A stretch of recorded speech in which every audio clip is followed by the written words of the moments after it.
Hi, welcome back. This week I have developed a prototype for a responsive game that will work on mobile, browser and PC. A few weeks ago, I have talked about the challenges of creating a game that can be published on different platforms. Therefore, I've decided to try something small. Also because I remind you that I haven't published on mobile yet, and that's why I want to keep things simple. Originally, I was thinking to create an Arkanoid or Breakout clone, just to experiment with publishing on mobile, but since there are a lot of clones of this type, I wanted to add something to help the game to stand out a bit more. And since I like role-playing games, I've added some of these elements. As you can see, we start straight away with the weapon selection. Here we have an inventory of the carried weapons. You can see the classic bow, but you can see also an axe, a hammer, and a shuriken.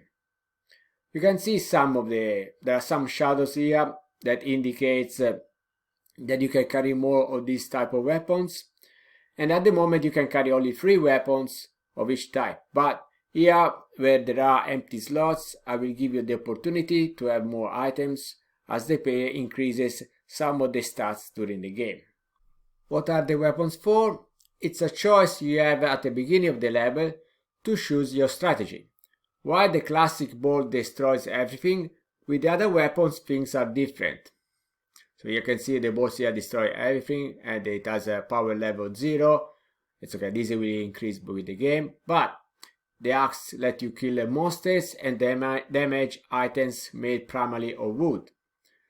Then we have the hammer that destroys enemies and damage bricks and metal items, but will not damage the one made of wood. Finally, the shuriken damage only the monsters and fragile items. Why this differentiation? Mainly to offer a strategy in deciding how to tackle a level, because I will have some special mission in some levels. For example, this level could be kill the monsters while trying to limit the damage on the basement.